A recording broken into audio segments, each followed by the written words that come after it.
Hi everyone, this is Gavin from Gavin's Gadgets. Hope you guys are keeping well. This is the new iFi xDSD Gryphon. When I heard about this, I was really excited to get hold of this as soon as possible. And I've been putting it through its paces with a range of headphones from Sennheiser, Hi-Fi Man, Shure, what else have I put? Philips, and just whatever I could get my hands on, just to give this a really good listen. These are the audio tracks that I've been using.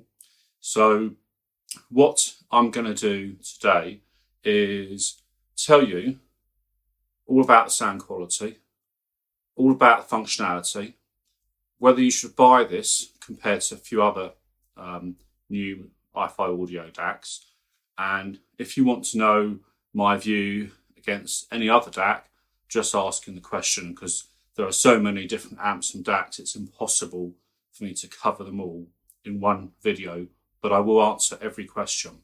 So first of all, we're going to take a look at what's in the box, going to power it on, going to run through all the functionality in the menu settings, because yes, there is an OLED screen behind here. And then after I've done that, we're going to talk about the sound quality. So I'm going to take a look at what's in the box. You'll notice it says high-res audio, high-res wireless as well. So it does both Bluetooth and wired in high-res. On the side here, you'll see it supports DSD 5112 and PSM 768 kHz natively. It's using Burr Brown chipset, true native DSD bit perfect. And you've also got the USB SP diff, as well as USB, as well as coaxial, as well as optical inputs, and you've got outputs as well, which I'll show you. It has a full MQA decoder and performs all three stages. On the back here, it does run through some of the features, but let's actually take a look what you get now. For the sake of reenactment, I've put everything back in the box just to show you, but you have the instruction guide, which is really helpful, and it shows you the various aspects of what you get as well. It does say that on the volume, there's an LED in the volume, which I'll show you, and that gives you an idea of the current volume level. So you've got red, yellow, green, magenta, blue, flashing LEDs, mute. So there's lots of visual clues as to what's happening, but I really need to show you what's going on. Let's put that to one side. There's the device itself, and I'll do a close-up of that in a second. The warranty card. And you do get this lovely little pouch to put and keep it safe. In here you get some cables, and again, attention to detail. They're really nice. iPhone, something like that. Then you've got your dedicated cable, short cable. Here you've got USB-C to USB-C and USB-C to USB-A. Everything you need to get moving, set up nice and quickly. So this is the device itself. Here on the front you have 3.5, 4.4. You have the bit rates and the input lights. You have an LED that's on this volume as well. Control, you have X space, the settings, and the input selector. on the back here, you've got nice little feet. You have here the IE match, and you can just move it up in 3 positions: off, 4.4, which is sliding down, middle's off, top is for the 3.5. So you can select IE match on both the 3.5 and 4.4. That's quite significant. On the reverse side, you have the bass presence switch, and there are 3 stages there.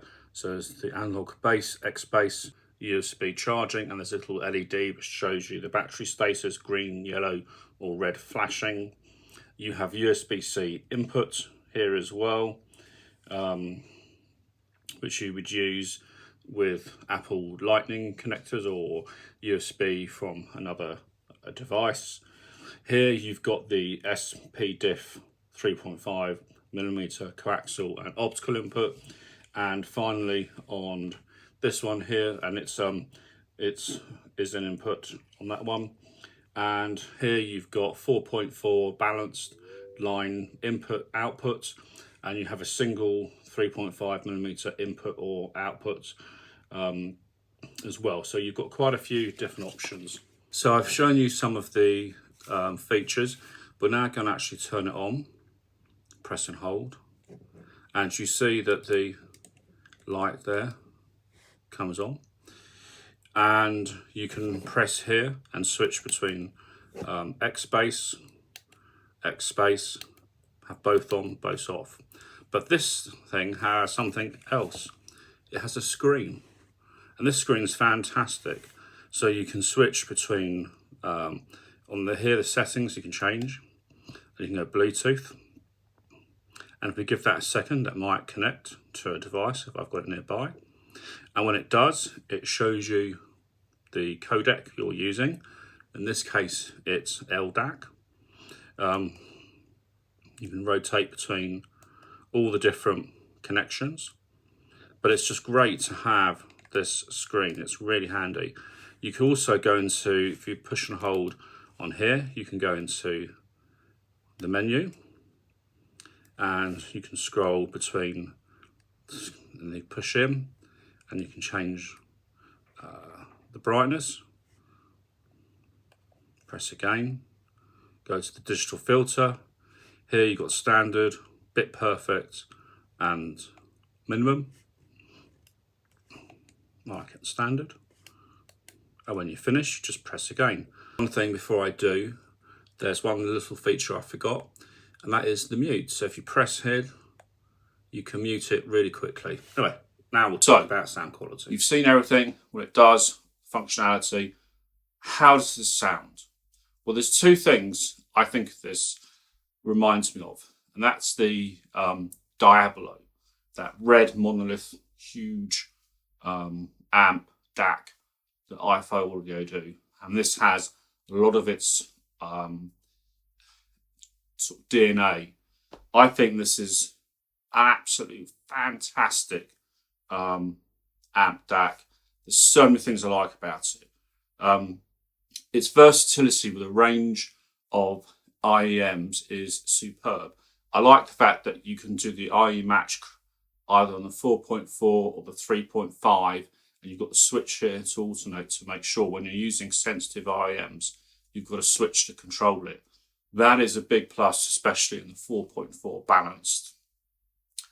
I also like the fact it has the rubber feet, so no scratching, and the overall industrial look is beautiful. The other thing is obviously the Bluetooth. It has all the Bluetooth codecs that you would need, and I had no latency issues when watching videos on this.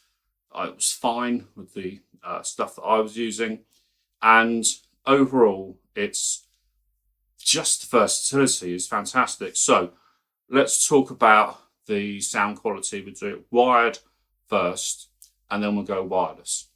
So obviously in wired, you're going to get the full breadth of high-res performance, the highest bit rates that you can get off your devices. And I've got to say, it didn't matter what headphones I put into this. This thing just excelled. It was really fantastic. Now, it does have the X bass and the X space, and you can have either or both options on, and you can increase and adjust the X bass, so you can have moderate or just a bit more presence, as they call it. But this was so good that even headphones that previously might have needed a bit of infill were borderline as to whether you needed to actually fill this with the X bass, use the X bass. The detail, the presence, the clarity, the mid-range, the low end, just dynamic, very musical, really engaging. I just didn't want to stop listening and using this. I said it reminds me of the top end Diablo, which is about £900 from memory, which I reviewed. that just had a sound quality that was just amazing and better than all the other priced options. He said the DNA of that sits in here, but this is 600. It's got Bluetooth, has so many other functionalities. And as you can see, the screen, having that screen is so handy and it's so easy to use. I mean, just a beautiful product to use. The execution is fantastic, absolutely fantastic. So even the IEMs that I tried, they just sound magnificent. There's so much more information retrieval. It's so natural. Sometimes DACs can get very clinical. I don't like that. This is slightly warm, slightly musical. And if you've had other iFi audio products, you know what I mean. So what about how does this compare to, let's start at the bottom, the new Go Blue. This is way better, but it's way bigger. But it's still small enough to be hidden in my pocket. So if you really wanted to, go mobile, you can put that in a jacket pocket, coat pocket, and it still work. What about the Hip DAC version 2, Hip DAC 2? This is 3 times the cost, and guess what? It sounds a lot better, and I would say definitely worth that extra versatility if you can afford it. What about something like the iFi Zen DAC version 2? This is better, but it's not a pure desktop piece of equipment.